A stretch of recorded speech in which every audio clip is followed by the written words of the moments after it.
Hello everyone, I am back with another chapter of Geography Class 6 ncert, that is Major Domains of the Earth.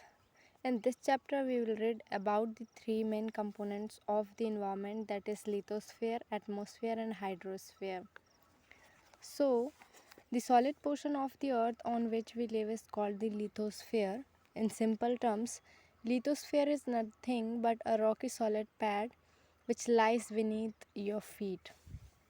Another one is atmosphere. The gaseous layer that surrounds the earth is called the atmosphere. Similarly, the water cover a very big area of the earth surface, and this area is called the hydrosphere. Now the biosphere is the narrow zone where we find land, water and air together, which contains all forms of life. So let's see lithosphere in brief. So lithosphere is the solid portion of the earth, and this is mainly divided into two parts, that is landmass, which are known as continents, and used water bodies, which is known as ocean basins.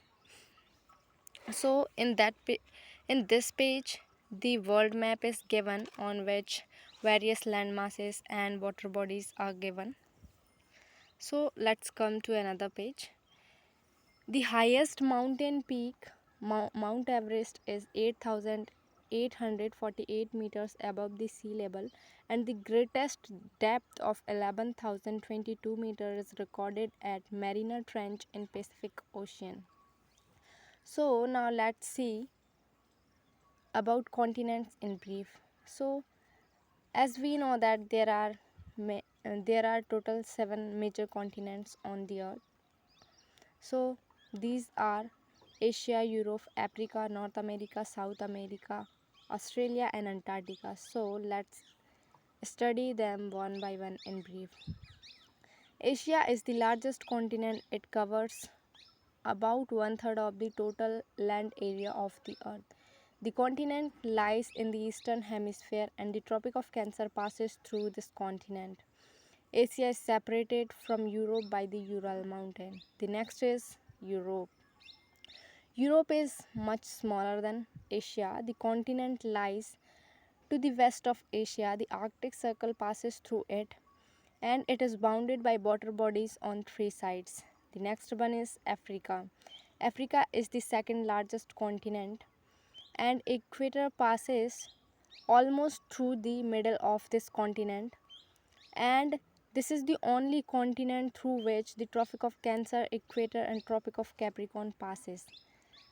The Sahara Desert, the world's largest hot desert located in Africa, and this continent is bound on all sides by the ocean and seas.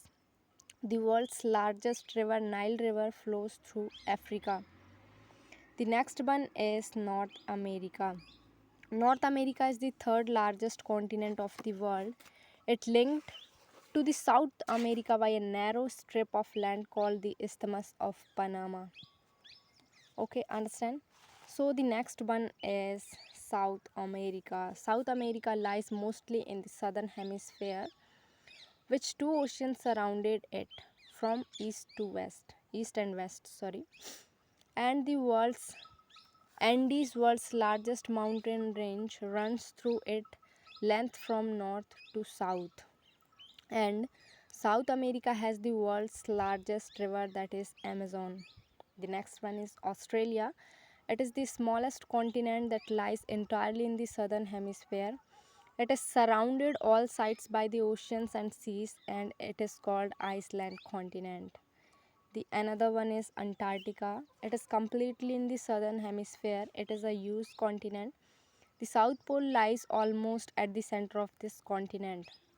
The South Polar region, it is permanently covered with thick ice sheet. There is no permanent human settlement, and many countries have research stations in Antarctica. India also has research stations. These are named as Maitri and Dakshin Gangotri, and the recent one is Bharati. So the next component is hydrosphere. As you know that earth is called the blue planet because more than 71% of Earth is covered with water and 29% is with land. As running water in oceans and rivers and lakes, ice in glaciers, underground water, and the water vapors in the atmosphere all comprises the hydrosphere. About 97 of the Earth's water is found in the oceans and it is too salty for human to use. A large portion of the rest of water is in the form of ice sheet and glaciers or under the ground, and a very small percentage is available as fresh water for human to use. So let's understand oceans one by one. Oceans are the major part of hydrosphere. They are all interconnected. So the three chief movements of ocean water are waves, tides, and ocean currents. Five major oceans are Pacific Ocean, Atlantic Ocean, Indian Ocean, Southern Ocean, and Arctic Ocean in order of their size.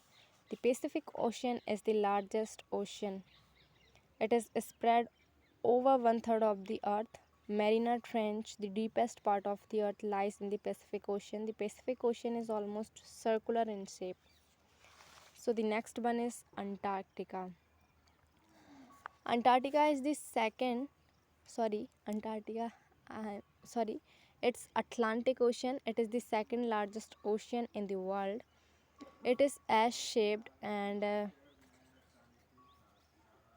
ashen shape, and the coastline of Atlantic Ocean is highly intended. This irregular and intended coastline provide ideal location for natural harbors and ports. The Indian Ocean is the only ocean named after a country, that is India. The shape of ocean is almost triangular. In the north it is bounded by Asia, in the west by Africa, and in east by Australia. The Southern Ocean encircles the continent of Antarctica and extends northward to 60 degrees south latitude.